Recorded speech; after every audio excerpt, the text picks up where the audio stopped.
आपण बोलायचं तर मोसंबीवर काय बोलायचं.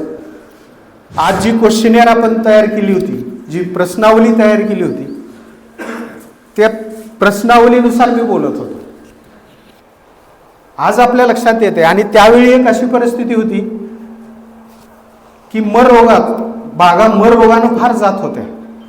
त्यावेळी मग तुमचं संशोधन केंद्र काय करणार आहे असा एक प्रतिप्रश्न आम्हाला विचारला जायचा. आणि मग आम्ही फिरत राहायचो, शेतकऱ्याकडे फिरणं, कारण आमची बाग वाढेपर्यंत आम्हाला काही करता येत नव्हतं, संशोधनही त्याच्यावर जास्त होत नव्हतं. आणि मी फिरत असताना हे ज्यावेळी प्रश्न यायचे त्यावेळी मग लोकांच्या या समस्या समोर त्या लिस्ट करायचो आणि त्याच्यावर मी बोलायचो. आज सगळे आपण पर्सेंटेज पाहतोय, तेही बोलत होतो की जमिनीची निवड, प्रश्नावली पहिली होती की जमिनीची निवड. मग किती टक्के लोक त्याप्रमाणे जात आहेत. 3 फूट खोलीची किंवा 1 मीटर खोलीची जमीन असावी, पाण्याचा निचरा चांगला करणारी जमीन असावी. आणि मग त्याच्यात एक मी प्रश्न विचारायचो की किती लोक माती तपासून लागवड करतात. आत्ता मी चौधरी साहेबाला सांगितलं की ते झाड तसंच ठेवा, मला त्याच्यावर सुद्धा बोलायचं. जगताप सरांनी जो फोटो दाखवला तो ट्रिस्टेजा व्हायरसचा, मी ते कशासाठी सांगतो की म्हणजे त्याच्यानंतरचा प्रश्न, जमिनीचा नंतरचा जो प्रश्न यायचा तो असायचा की रोपांची निवड. मग ह्याच झाडावर हा का आला. आपण झाड निवडताना चूक केली का, जमीन निवडताना चूक केली का. मी त्यावेळी सांगत होतो की 60% लोक माती न तपासता आणि 60% जमिनीचं क्षेत्र हे मुक्त चुन्याचं प्रमाण 10% असणाऱ्या शेतकऱ्याकडे मोसंबी आहे. त्याचे परिणाम आज दिसत आहेत. ठीक आहे, आज आपण याच्यावर मात केली की आपली मोसंबीच्या बागाचा ऱ्हास होत होता, मोसंबीचे डायबॅकनं चाललेली झाडं याचं प्रमाण कमी झालं. यासाठी आपल्याला 10-15 वर्ष घालावी लागली. 2007, 8, 9, 10 इथपर्यंत मोसंबीच्या बागा इतक्या मोठ्या प्रमाणात ऱ्हास होतो. 27,000 हेक्टर क्षेत्र होतं जालन्यामध्ये, आज 20,000 हेक्टर क्षेत्र दाखवलं आपल्याला. 2012, 13, 14चा जो दुष्काळ आहे याच्यामध्ये 8,000 हेक्टर कमी झालं. पण आता पुन्हा उभारी आली त्याला, आणखीन लागवड होते. आता पैठण तालुक्यानं आपल्याला मागं सारलंय, पैठण तालुका पुढं आहे. मग जमिनीच्या निवडीच्या बाबतीत आपण किती काळजी घेतो याची हे आपण या प्रश्नावलीतून पाहणं गरजेचं आहे. मी 60%च म्हणत होतो, निष्कर्ष मात्र 70% आहे. मग 70% लोक जर जमिनीबद्दल एवढी काळजी घेत नसेल तर मोसंबीची काय काळजी घेत असेल हा प्रश्न त्यांनी स्वतःला विचारला पाहिजे. एवढ्या सगळ्या लोकांमध्ये आपल्याला 3-4% लोक सापडतात की ज्यांच्याकडे फळगळ होत नाही. मग ते काय करतात आणि मग आपण काय करतो याचा सुद्धा अभ्यास केला पाहिजे. मग दुसरा प्रश्न मी विचारला आणि हे झाड मी त्यासाठी ठेवलं की लागवड करत असताना रोपांची निवड किती काळजीपूर्वक आपण करतो. म्हणजे ज्यावेळी आम्ही बदनापूरला आलो, संशोधन केंद्र सुरू झालं, अंबडच्या बाजारात सुद्धा रोपं विकायला यायची. आज ती परिस्थिती नाही. थोडं बहुत काळजी करायला लागलो आपण, थोडा विचार करायला लागलो. मग हा प्रश्न मी याच्यासाठी सांगतोय की हे कुठल्या खुंटावरचं झाड आहे हे कोण सांगू शकतंय. बरोबर आहे का सांगू शकलो आपण. हे होतं का 10 वर्षापूर्वी, कुठल्या खुंटावर आहे आम्हालाच कळत नव्हतं. मी अगदी NRC सिट्रस नागपूरला सुद्धा विचारलं, ते सुद्धा सांगू शकत नव्हते कुठल्या खुंटावर आहे. पण हे अनुभवातून तुम्हाला सांगतो, लागवड करत असताना बदनापूरला आपण अर्धा ब्लॉक हा जंबेरी खुंटावर लावला आणि अर्धा ब्लॉक रंगपूर खुंटावर लावला. आणि त्याच्या वाढीच्या स्वभावावरून लक्षात आलं की जंबेरीचं झाड कसं ओळखायचं आणि रंगपूरचं. जंबेरीच्या खुंटावर का तर जंबेरीला वाढायची जास्त सवय आहे, आणि मोसंबी तितक्या प्रमाणात नाही. मग दोन्ही एकत्र कोण वाढतं तर रंगपूर आणि जंबेरी. आणि जंबेरीला जास्त वाढायची सवय तर त्यांना एक गाठ तयार केली मध्ये, खोडाच्या जवळ तुम्ही पहा बॉटल नेक सारखं दिसतं, रिंग तयार केली. ही रंगपूर खुंटावर दिसत नाही. आता याच्या उलट तुम्हाला सांगतो, पुढे जाऊन आणखी अलिमाव सारखी सगळे विचारायला लागले. नवीन आलं की लगेच सगळ्यांच्या उड्या पडतात. मी त्याही वेळी सांगत होतो, आजही सांगतो, अलिमाव रूटस्टॉक हा मोसंबीसाठी सुटेबल नाही. आणि ज्याने कोणी लागवड केली असेल त्यांना अभ्यास करा त्याचा. ह्याच्यात त्याची उलटी परिस्थिती आहे. अलिमाऊ स्टॉकवर लावलेली मोसंबी, अलिमाऊचा खुंट हा बारीक राहतोय आणि वरी मोसंबी मोठी होती. कसं झाड टिकणार आहे ते? आणि ती झाडं जायला सुरुवात झाली. अलिमाऊ हा फक्त संत्र्याला सुटेबल आहे, त्यामुळं रंगपूर खुंट हा आपल्याला सगळ्यात बेस्ट आहे आणि याच्यानुसार लागवड करा. म्हणजे पहिलं मी जमिनीबद्दल बोललो, दुसरं खुंटाबद्दल बोललो. हे सगळे सर्वेक्षणाच्या नुसारच मी बोलतोय तुम्हाला. आणि मग ह्याच्यामध्ये काय फरक पडला? ट्रिस्टेजा व्हायरसला लवकर का बळी पडलं? हे दोन्हीही तुम्ही पोषक दिलं. जमीन व्यवस्थित असेल, मुक्त चुन्याचं प्रमाण त्यामध्ये कमी असेल आणि तुम्ही योग्य रोपांची निवड केली असेल तर हे झाड त्याला बळी पडलं नसतं. आणि हे आज बळी पडत नाही. जगताप सरांनी फायटोप्थोराबद्दल सांगितलं की फायटोप्थोरा हा मातीतूनच पसरतो. आपल्याकडे ज्यावेळी टंचाई सदृश्य परिस्थिती संपली, आम्ही त्याला दुष्काळ म्हणत नव्हतो. दुष्काळाला म्हणतात की माणसं माणसाला खायला उठल्यानंतर दुष्काळ म्हटलं. पाण्याची टंचाई होती, खायला भरपूर होतं आपल्याकडे. 72चा दुष्काळ दोन्ही बाबतीत होता. आणि मग त्या टंचाई सदृश्य परिस्थिती 12-13ला संपली, 14ला एवढा पाऊस झाला की फायटोप्थोरानं फळांची गळ कधी नव्हती आपल्याकडे ती सुरुवात झाली. मग फायटोप्थोरा फळांवर कुठून आला? तर सुरुवात झाली ती खालच्या फळावर. पावसाची इंटेन्सिटी एवढी होती की मातीचे कण उडून खालच्या बाजूला मोसंबीवर यायचे आणि त्या माती आणि पाण्याच्या कणामध्ये मोसंबीचं फळ अगोदर सडायला सुरुवात व्हायची. ते फायटोप्थोरा होता. आणि मग तो हळूहळू वरी चव लागला. तर ते कंट्रोल करण्यासाठी पुन्हा आपल्याला रिडोमिल सारख्या टेस्ट घ्याव्या लागल्या आणि रिडोमिलनं तो कंट्रोल झाला. म्हणजे हा एक भाग आहे की आपण भारी जमिनीमध्ये फायटोप्थोरा जास्त होता, पहिला मुद्दा. दुसरा मुद्दा की तुम्ही खुंट व्यवस्थित नाही वापरला तर ती परिस्थिती होऊ शकते. हे तुमच्या बागेत सुद्धा आता दिसते. मग अशी परिस्थिती रंगपूर खुंटावर जर आली, समजा रंगपूर खुंटावरही ट्रिस्टेजा व्हायरस येऊ शकतो, नाही असं, मग त्या झाडाची फळं तोडून टाका आणि त्या झाडाला वाचवायचा प्रयत्न करा रिडोमिलचं ड्रेंचिंग करून वगैरे. त्याच वेळी 7-8 वर्षापूर्वी एका शेतकऱ्याचा फोन आला की सर 20 झाडं माझ्या बागेतली आज पिवळी पडली आणि ती जायच्या मार्गावर आहे. म्हटलं पडणार नाही, त्या फळांची अपेक्षा करू नका, सगळ्या झाडांची फळं तोडा आणि त्याला थोडीशी मी सांगतो ती ट्रीटमेंट करा. त्यानं ते केलं. 18 झाडं पूर्णपणे वाचली, 2 झाडं ते वाचवू शकले नाही. 18 झाडं म्हणजे आपण 90 ते 95% आपण बाग वाचवली. मग हे सगळं असताना सुद्धा आपण आणखीनही त्या बाबतीत का पुढं नाही? आंतरपिकाच्या बाबतीत किती लोक, किती पर्सेंटेज आहे आंतरपिकाचं ते आपण आता पाहिलं.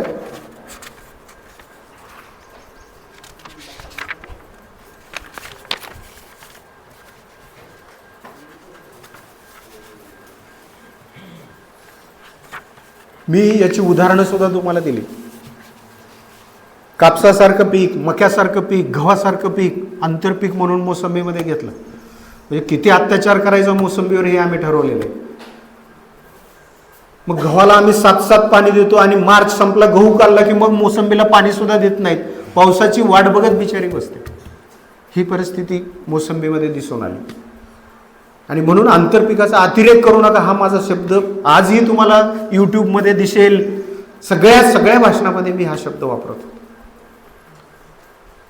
मग हे जर शेतकऱ्यामध्ये सुधारणा होत असेल तर बाकी शेतकऱ्यांना का त्याच्यामध्ये प्रयत्न करू नये हा सुद्धा प्रश्न विचारला पाहिजे आपण. आणि त्याच्यानंतर पुढं आंतरपीक संपल्यानंतरचा पुढचा प्रश्न येतोय आंतरमशागत. ठीक आहे, आपण कधीच सांगितली नाही खोल नांगरट वगैरे करा. आजही मी सांगतो रोटा मारा. नोव्हेंबरमध्ये रोटा मारा. आणि गेल्या 2 वर्षापासून सातत्यानं सांगतोय गवत होतंय सर, गवत होतंय. गवत काढली की फळं गळतील. गवत काढत बसू नका. वीड कटर आलेत, ब्रश कटर आलेत आणि त्या कटरनं सगळं गवत तुमच्या बागेमध्ये पसरू द्या आणि ऑर्गॅनिक कार्बन वाढू द्या. याचाही फायदा शेतकऱ्याला झाला. पैठणमध्ये सर्रास हे शेतकरी करू लागले. आणि मग आपण 2-3 शेतकऱ्यांचं आता इथं बोलवलं. मी त्या 2 शेतकऱ्यांना सुद्धा बोलवलं होतं की ज्यांनी एका एकरमध्ये 15 टन उत्पादन घेतलेलं आहे, 5 एकरामध्ये 75 टन, आणि तो बाग गेल्या वर्षी दिला होता 41,72,000. कातपूरचा विकास मोरे, मी बऱ्याच लोकांना सांगितलं की तुम्ही जाऊन बघून या त्यानं काय केलं. मग हा जर बदल होत असेल तर सगळ्या शेतकऱ्यामध्ये हा बदल होणं गरजेचं. आपण 20% नाही तर 80% लोकांसाठी जगतोय हे नेहमी लक्षात ठेवायचं.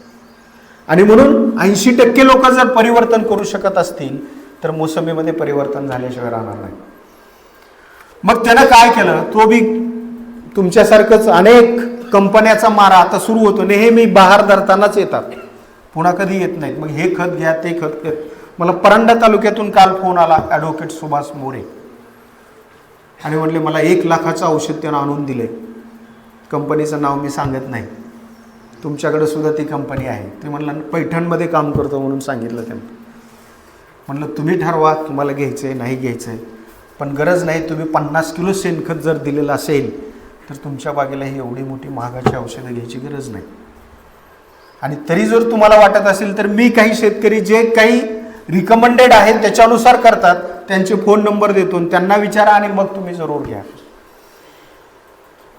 पण त्यानं आणून दिलं होतं 1 लाख रुपयाचं. सर म्हणला मोसंबीची विक्री झाल्यावर मला पैसे द्या, तुम्ही याचा वापर करा.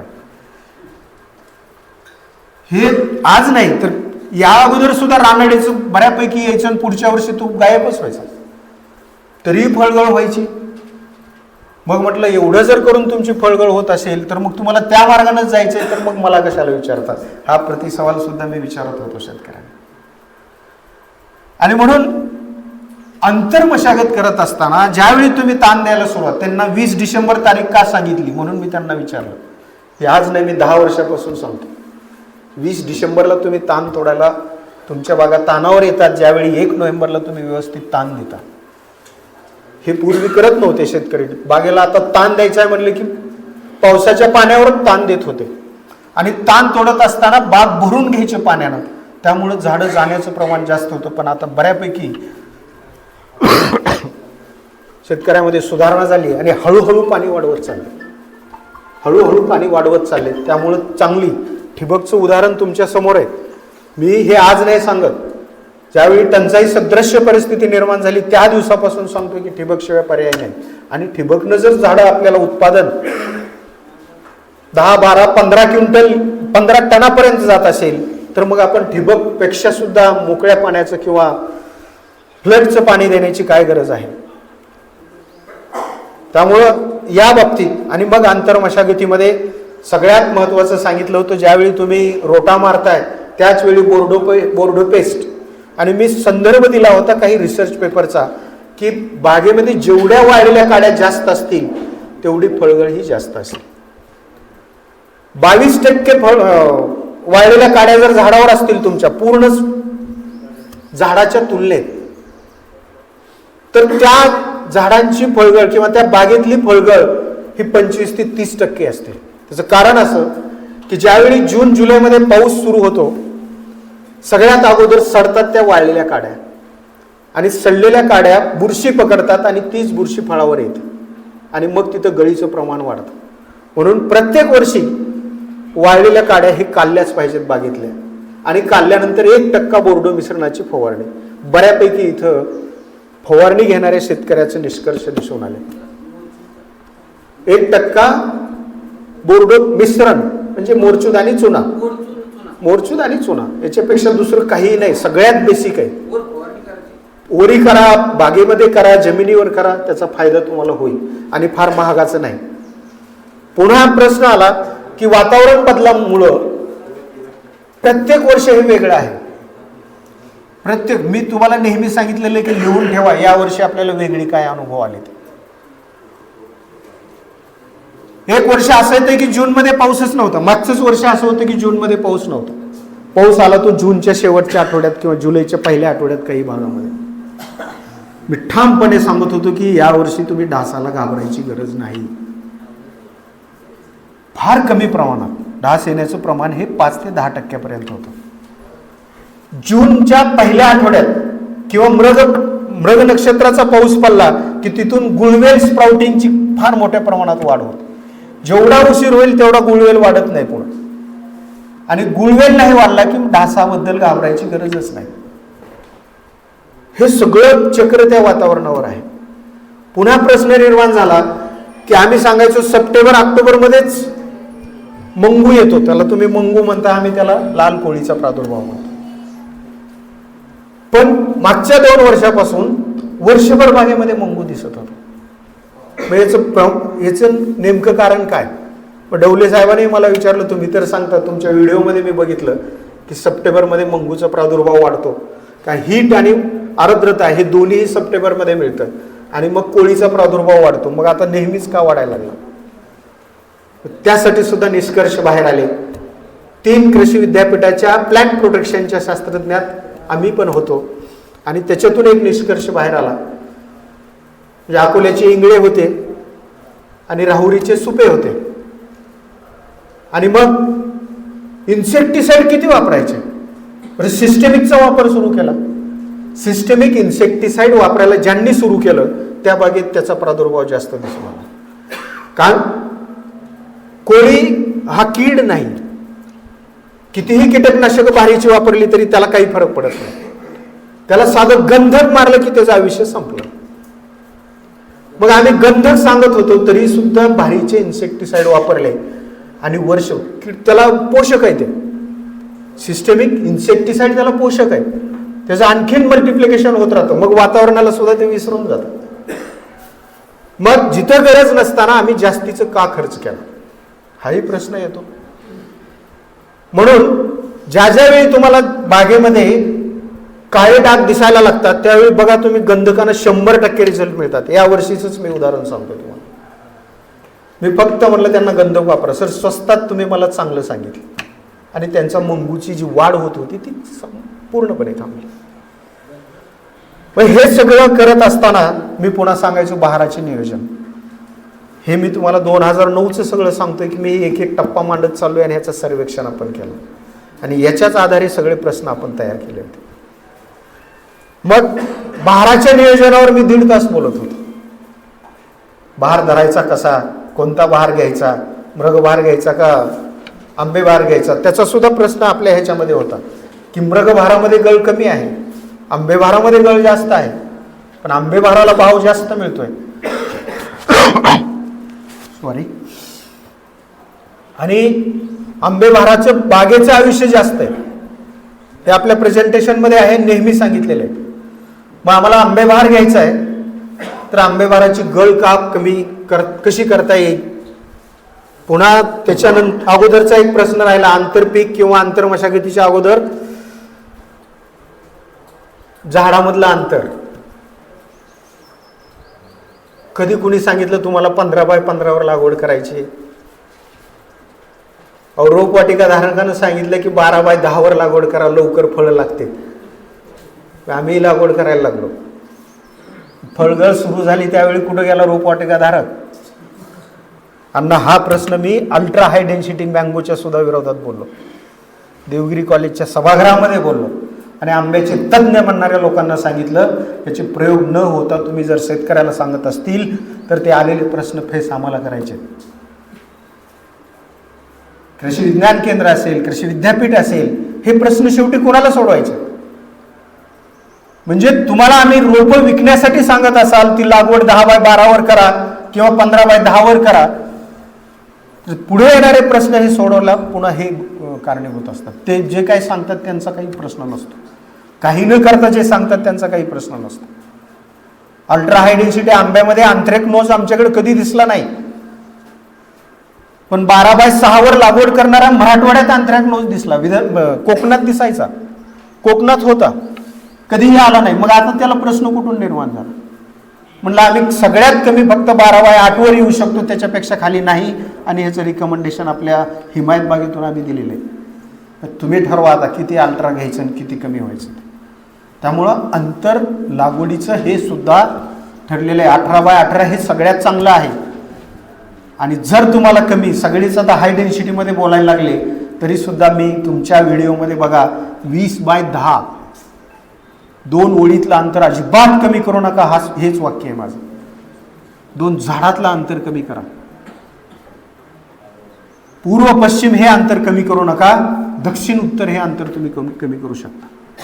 फक्त तिथं छाटणी ही प्रत्येक वर्षी आली, एकमेकात गेलेल्या झाडांची छाटणी ही करावीच लागेल.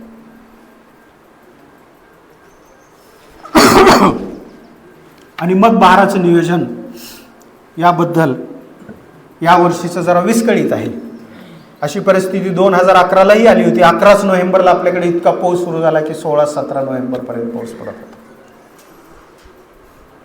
ते सगळं माझ्याकडे डायरीमध्ये लिहून ठेवलेलं वर्षाचं. आणि मी तुम्हाला सुद्धा सांगत असतो, प्रत्येक वर्षी जे काही बदल होतात, तापमानात बदल झाले, पावसात बदल झाले, यावर्षीचं सुद्धा पाऊसमान मागच्या वर्षीचाच सांगतायत. त्यामुळे त्याची काळजी आपल्याला आत्तापासून करावी लागेल. म्हणजे जे काय हवामान तज्ज्ञ बोलत आहेत त्याच्यानुसार तुम्हाला सांगतोय मी. मग असं जर होत असेल, यावर्षी जर डिस्टर्ब झाला की नोव्हेंबरमध्ये पाऊस पडला, डिसेंबरमध्ये पाऊस पडला, आमची झाडं तानावर चालली होती आणि पाऊस पडला, मी प्रत्येकाला सांगितलं की लिओसिन 2 फवारण्या भारी जमिनीला घ्या, मध्यम ते हलक्या जमिनी असतील तर एकच फवारणी घ्या, 2 घेऊ नका. आज ते सगळे शेतकरी सांगतायत सर बाग चांगली फुटायला सुरुवात झालेली. त्याला कारण फक्त तुम्ही घेतलेली फवारणीच नव्हती, तर आपल्याकडे आलेली थंडीसुद्धा महत्त्वाची आहे. हे सदाहरित वृक्ष आहेत. 14 डिग्री सेंटीग्रेडपेक्षा खाली तापमान सतत आपल्याला 14 दिवस ते 3 आठवडे मिळालं की आपल्या बागा सुप्त अवस्थेत जायला मदत होते. तुमच्याकडं जमिनीमध्ये ओलावा जरी असला तरी ही झाडं फ्लावरिंगकडं जातात, हे लक्षात ठेवा. 14 डिग्रीपेक्षा खाली तापमान रात्रीचं जर बागेमध्ये आपल्या दिसून आलं तर आपल्याला 100% त्याचे रिझल्ट मिळतात. आणि त्याचेच रिझल्ट आता आंब्याला सुद्धा मिळायला लागले. हीच परिस्थिती आंब्यामध्ये सुद्धा शेतकऱ्यांची होती. कलटार देऊन सुद्धा बागा फुटल्या नाहीत. कलटार तर 3ऱ्या वर्षापासून द्यायला सुरू करतात. म्हणलं कोणी सांगितलं? 5 वर्ष झाल्याशिवाय त्याला कलटार देऊ नका, कृपा करून. हे तुम्हालाही आता सांगतोय मी. 13 एकर आंब्याची बाग आहे. सुभाष लाखे IAS अधिकारी होते, सचिवालयात काम केलं बऱ्याच वर्ष आणि पुन्हा रिटायर झाल्यानंतर आंब्याची बाग लावली 3ऱ्या वर्षापासून. मी 5व्या वर्षी त्यांच्याकडे गेलो. आमच्या गावाच्या जायच्या रस्त्यावरच आहे तरीसुद्धा मी 5व्या वर्षी गेलो, कारण तिथं मार्गदर्शन करणारे अनेक तज्ज्ञ लोक होते. म्हणलं आपण जिथं नाही तिथं कधीच जात नाही. पण शेवटी त्यांचाच फोन आला देवगिरी सभागृहामध्ये माझं भाषण ऐकल्यानंतर, आणि म्हणले एकदा माझी बाग पाहावी लागते. म्हटलं सर कधीपासून कलटार वापरता? म्हणलं 3ऱ्या वर्षापासून. म्हणलं मुलीचं लग्न कधी केलं? म्हणले 27व्या वर्षी. मग त्या झाडाला बी काही जिव्हेनाईल फेज आहे का नाही? म्हटलं 2 वर्ष त्या बागेला फळं लागली नाहीत. सगळं काही करत होतं. म्हणजे 3ऱ्या वर्षी कलटार वापरल्यावर चांगलं उत्पादन दिलं, 4थ्या वर्षी चांगलं दिलं, 5व्या आणि 6व्या वर्षी 2 वर्ष अजिबात दिलं नाही. आणि मग मला बोलवलं. सर म्हटलं अजिबात फळाची अपेक्षा करू नका, 1 वर्ष फक्त शेणखत द्या त्या झाडांना, रासायनिक खत सुद्धा देऊ नका, आणि जे नैसर्गिकरित्या फुटतील त्यांची फळं घ्या. पूर्णपणे 10% फक्त त्यांच्या बागेमध्ये आंब्याच्या झाडांना मोहर आला होता. म्हणलं पूर्णपणे विश्रांती घेऊ द्या, आणि या वर्षी पुन्हा मी तुम्हाला सांगतो आता कलटार द्या, आणि ते सुद्धा त्याच्या वयानुसार द्या. 3ऱ्याच वर्षी तुम्ही 8-8, 9-9 ml कलटार प्रत्येक झाडाला दिला असेल तर त्या झाडांची अवस्था काय असेल. आणि तुम्ही तसंच देत पुढं जर गेला असता तर ही बाग पुन्हा 10 वर्षाच्या पुढं टिकली नसती. आज ती झाडं व्यवस्थितरित्या झालेत. आणि यावर्षी आज मी ज्यावेळी कालच मी येत होतो तिथून 75% मस्त मोहर आलेला आहे. हे दोन्हीही सदाहरित वृक्ष आहे. दोन्हीचं काय सांगतोय की थंडीचा त्याला चांगला उपयोग होतो. ठीक आहे, उशिरा फुटतील. ज्यांची बाग फुटली नाही त्यांनाही अजून काळजी करू नये, पाणी द्यायची घाई करू नये. ठीक आहे, थोडा उशिरा जाईल. थंडी आपल्याकडे फेब्रुवारीमध्ये राहील. आणि जी काही गुंडी गळीबद्दल घाबरताना त्याला काही घाबरू नका, मी आहे, मी सांगतो तुम्हाला काय काय. विटकरी साहेबांच्या सर्वेमध्ये आलं, आणि मी ज्यांची गळ देठापासून होती त्याला फक्त युरिया सांगितलेला आहे. तुमच्यापैकी बऱ्याच जणांनी फोन केले, मी युरिया सांगितलेला आहे. का सांगितला युरिया? गळ थांबली का नाही? हात वरी करून सांगा कृपा करून, थांबली का नाही गळ? हे सर्वेक्षणामध्ये दिसलं इथं की युरियाचं प्रमाण वापरणाऱ्याचं फक्त 2 ते 2.5% आहे. इतका युरिया कमी देतात. 10-26 खत एक 1.5 किलो देतात. आपल्या जमिनीतच नत्राचं प्रमाण कमी.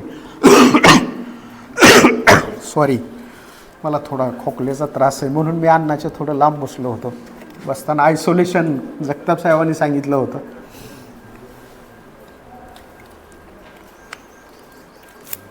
आणि बोलण्यानं पण जास्त येत होतो. युरियाचं प्रमाण, तुमची जर गुंडीगळ सुरुवात जरी झाली तर युरियाचं 2 मध्ये स्प्लिट करा त्याला. ज्यावेळी 10-26-26 किंवा 18-46-0 तुम्ही खत देताय, 1 किलो देताय, 1.5 किलो देताय प्रत्येक झाडाला, ते तर आता ते सुद्धा बंद करा. ठिबकवर झाडं चांगलं उत्पादन देतात तर ठिबकच्याच माध्यमातून खताच्या मात्रा सुद्धा द्या. 75% तुमचा खर्च कमी होईल. आणि हे लिहून ठेवा. तुम्हाला जर नाही तसं झालं तर मला फोन करा. 19-19-19 ही आमच्या PhDच्या विद्यार्थ्याचे निष्कर्ष सांगतात बदनापूरच्या मोसंबीला. सॉईल सायन्स इस्माईल सरचा विद्यार्थी आणि मी को गाईड होतो. आम्ही दोघांनी एकत्रित प्रयोग घेतला. आणि 19-19-19 ज्यावेळी तुम्ही पाणी द्यायला सुरुवात करता, मी तुमच्या व्हिडिओमध्ये तुम्ही ऐकले 10 लिटरपासून सुरुवात करतो आपण. 10 लिटर, 20 लिटर, 30 लिटर आणि 40 लिटर. 30 लिटर 40 लिटर पाणी द्यायला सुरू करता त्यावेळी 19-19-19 कुठल्याही कंपनीचं घ्या, 6 किलो 100 झाडाला 5 दिवस कंटिन्यू द्या. म्हणजे 40 लिटर पाणी आपल्याला पूर्ण जानेवारी महिन्यात द्यायचं आहे आणि कंटिन्यू आपल्याला 5 दिवस द्यायचं आहे. पुन्हा काय सांगितलं मी, 1 महिन्यानं पुन्हा फक्त 3 दिवस द्या. एवढंच खत 3 दिवस द्या. पहा किती लागलं खत. बरं, देत असताना सुद्धा मी तुम्हाला त्याचा प्रयोग सांगितला की सुरुवातीला रिकामं ठिबक चालवा, पुन्हा वेंचुरी जोडा, खत संपल्यावर पुन्हा रिकामं चालवा. 90% त्या खताचं शोषण झाडाला करता येतं. हेच जर आपण रिंग करून देतोय, चाळणी करून देतोय, तरी सुद्धा 55 ते 60% खत त्या झाडांना उपलब्ध होतंय. आणि मग घडीबद्दल तुम्ही मग विचार करा. न्यूट्रिएंट लव्हिंग प्लांट आहे. सगळ्यात मोठा निष्कर्ष कुठला आला असेल तर त्या झाडाला त्या प्रमाणात अन्नद्रव्यच दिली जात नाही. सगळ्याच बाबतीत आला. म्हणजे NPK बद्दलही आला आणि सेंद्रिय खताबद्दलही आला. जो कोणी सेंद्रिय खत देऊ शकणार नाही ना भविष्यात त्यांच्या बागात टिकणार नाहीत, हे ठामपणे सांगतो तुम्हाला. त्यामुळे सेंद्रिय खताशिवाय प्रत्येक वर्ष असेल. सकाळी चालतं मला माझी जिल्हा परिषद अध्यक्ष तुमच्या जालन्याचा फोन, मला म्हणे खताच्या मात्रा सांगा. म्हणलं मी सांगतो पण शेणखत किती दिले. नाही, मागच्या वर्षी जास्त टाकलं होतं म्हणले. बरं, एकदा बोलायला लागले की अर्धा तास सोडत नाही. मी म्हणलं अजिबात चालणार नाही. तुम्हाला शेणखत नाही देता आलं तरी निंबोळी खत तरी त्याला द्यावं लागेल. मला माहिती आहे तुम्हाला मिळालं नाही म्हणून तुम्ही दिलं नाही. म्हणलं टनावर अपेक्षा करताय आणि मग त्याला आपल्याला किलोनं खतं द्यायचे, काय अडचण आहे म्हणलं. गेल्या वर्षी पैसे किती झाले मला नाही सांगितलं, पण त्याच्यातले 5% पैसे खर्च करा म्हणलं त्याला. नक्कीच तुम्हाला पुढच्या वर्षी ते जास्तीचं उत्पादन दिल्याशिवाय राहणार नाही. हे उदाहरणासहित सांगतोय की 20 वर्षाची बाग सोपान गलधर नावाच्या शेतकऱ्यानं काढायची ठरवली होती. तुकाराम मोठे आणि आम्ही पैठणकडून सुरुवात केली आणि त्या वरुडीला आलो. बालानगरच्या जवळ वरुडी गाव आहे. आणि त्याचे वडील आणि ते दोघांमध्ये भांडण होतं की वडिलाला वाटायचं मी इतक्या दिवस ठेवली, आता ह्याला थोडे दिवस अजून सांभाळणं होत नाही का बाग. ते काढायचं म्हणून बसला होता, उत्पन्नच येत नाही. म्हणलं ठीक आहे, 1 एकर बाग होती, हरण होती. 100 झाडं होती त्याची. पूर्णपणे 117-20 आपल्या 18x18ची लागवड व्यवस्थित होतं सगळं. पण ती झाडं आता खराब होत होती. मग 2 वर्षापूर्वीची ही घटना आहे. त्याला म्हटलं 1 वर्ष ठेव, मी सांगतो म्हणून, आणि पुन्हा तुला काढायची असेल तर. बागेची व्यवस्थित छाटणी केली. वाळलेल्या फांद्या असतील ते सगळं छाटलं. 1% बोर्डो मिश्रण, बोर्डो पेस्ट हे सगळं व्यवस्थित केलं. दिलेल्या खताच्या मात्रा व्यवस्थित दिल्या आणि त्या वर्षीचं त्याला मिळालेलं उत्पादन होतं त्याच 100 झाडातून 11 टन माल निघाला. 11 टन माल निघाला आणि 2,71,000ला 100 झाड 1 एकरामधली बाग. म्हणलं आता ठरव काढायची का नाही ती. नाही म्हणला सर आता मी अजून. मग दुसऱ्या वर्षी पुन्हा त्यानं तेच नियोजन केलं व्यवस्थितरित्या. या वर्षी त्याच झाडानं 14 टन माल दिला. आता ते 22 वर्षाची झाड आहेत आणि या वर्षी त्याच्या पैशात त्याचं रूपांतर आहे 3,55,000. एका एकरात कशात मिळतात तो 3,55,000. मी म्हटलं 55,000 खर्च केला तुझा 3,00,000 फायदा झाला, याच्यापेक्षा दुसऱ्या पिकात तुला कुठं मिळणार आहे. ते म्हणलं 50,000 सुद्धा नाही. म्हटलं ठीक आहे तुझा रोजगार पकड, जाईल 50,000पर्यंत. हे उदाहरणं आहेत, नाही असं नाही, फक्त त्याची एक करण्याची ती क्षमता. म्हणजे त्यानं केलं, मी सांगण्यापेक्षा त्यानं केलं हे महत्त्वाचं. आणि त्याच्यातून जर उभारी मिळत असेल तर 20-22 वर्षाची झाडं सुद्धा आज त्याची 30 ते 40 वर्ष उत्पादन देण्याची क्षमता त्या झाडांची निर्माण झाली. पाहिलं त्यावेळी असं वाटत होतं की ही खरंच काढून टाकावी, पण आज ती झाडं अगदी नव्या झाडाला लाजवतील अशी आहे. हेच विकास मोरेनं केलं. विकास मोरेनं एवढं करून सुद्धा 2 ते 3 झाडं आम्हाला पिवळी पडलेली दिसली. मग याच प्रयोगातले काही निष्कर्ष मी त्याला सांगितले. म्हणजे मी जे PhDचा प्रयोग MSCच्या विद्यार्थ्याला घेतला होता, आम्ही काय केलं होतं, पिंपळाच्या झाडाखालची माती हे तुमचं आलं आता ऑर्गॅनिक फार्मिंगमधलं, उमराच्या झाडाखालची माती, वडाच्या झाडाखालची माती ही वेगवेगळी मी टाकली आणि मिक्स करून पण टाकली. अनेक ऑर्गॅनिझम तयार करण्याची क्षमता याच्यात. सगळ्या झाडाची फळं तिथंच पडतात जमिनीमध्ये आणि ऑर्गॅनिक कार्बन इतका जबरदस्त वाढतो. मग आम्ही ह्या 4-5 झाडांची एकत्रित केलेल्या मातीचे रिझल्ट चांगले आले. मग त्या विकास मोरेला सांगितलं किती झाडं पिवळी पडलेत. म्हटलं तुमची. म्हटलं 5 झाडं माझी आता खराब झाले. म्हटलं अजिबात फक्त फळं काढा म्हणलं यावर्षी. यावर्षी त्यांचा बाग, मी गेल्या वर्षी 41-72 सांगितला होता, यावर्षी त्यांचा बाग 75 लाखाला मागितला होता. 5 एकर दिला नाही. म्हटलं द्या, किती अपेक्षा करताय त्या झाडाकडून, अजून फळं आहेत झाडावर. म्हटलं बाग द्या आता, ठेवू नका, पुढच्या भाराचं नियोजन करायचं. दिला का नाही ते तर मलाही माहीत होतं, पण कसं असते आता जास्तही आपल्याला बोलता येत नाही ना. तुम्हाला पैशाची अपेक्षा जास्त असते, आम्हाला झाडाची काळजी आहे.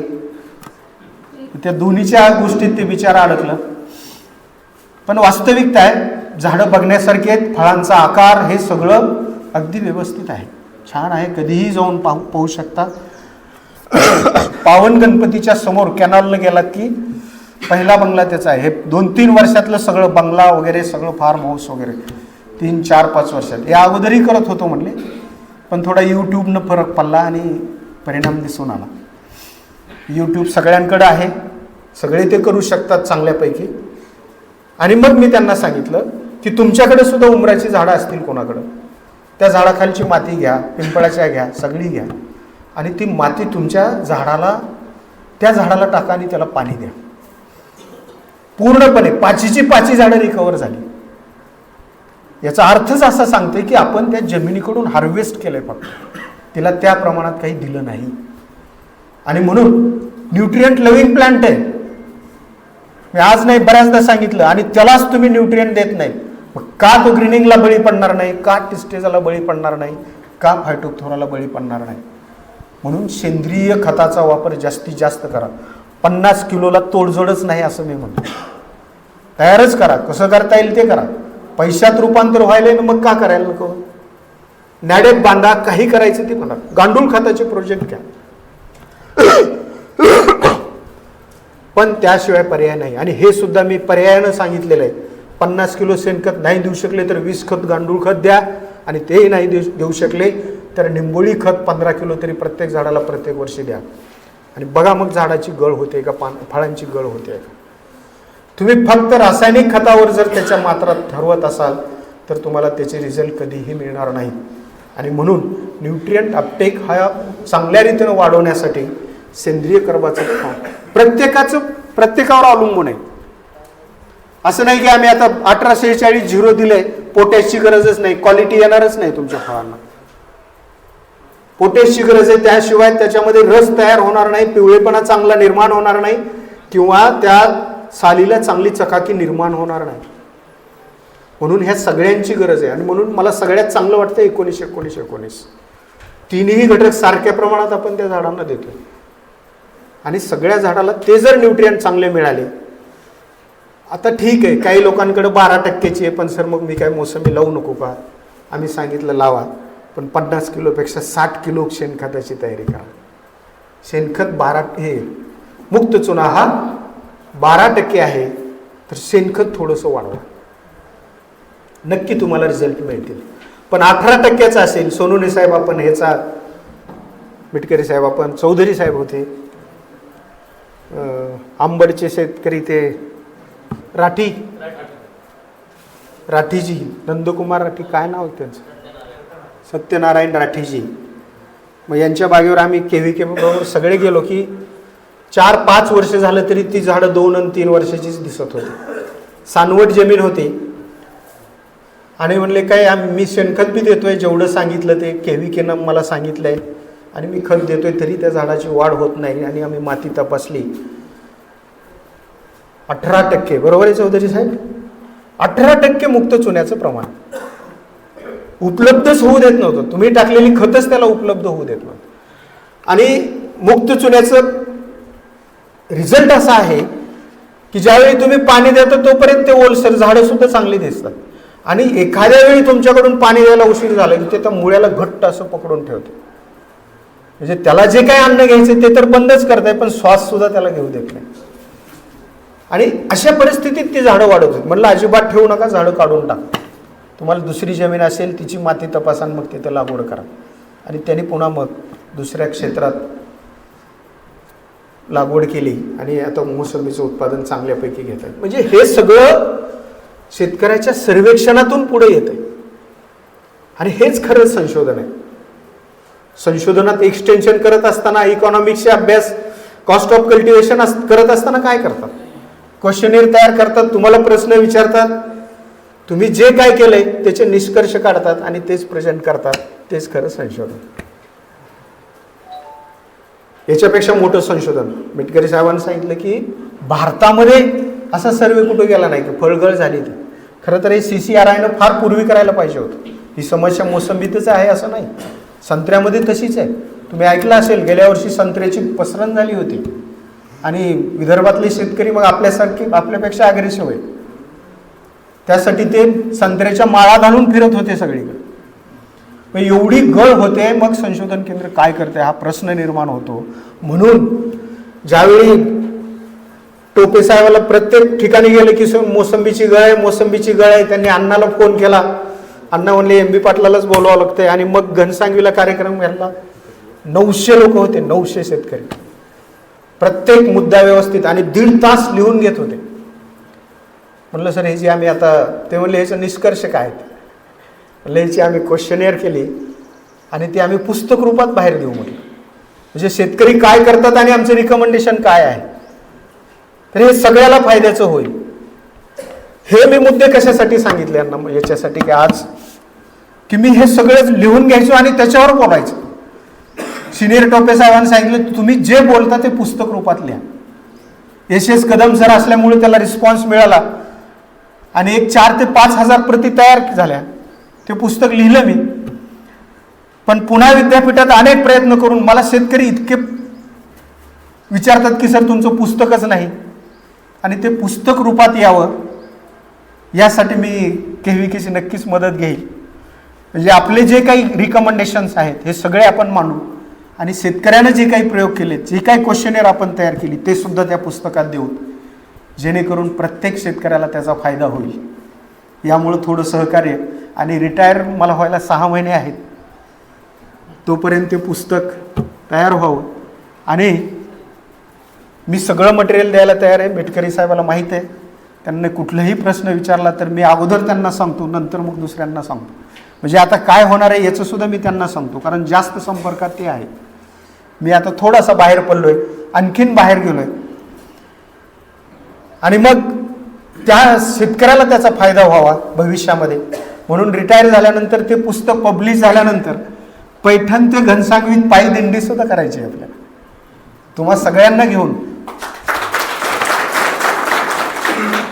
अपेक्षा काहीच नाही, फक्त साधं जेवण द्या वरण भाकरीचं आम्हाला, जिथं आम्ही मुक्कामाला थांबू तिथं. आणि काय झालंय, नवयुवकांना काम नाही.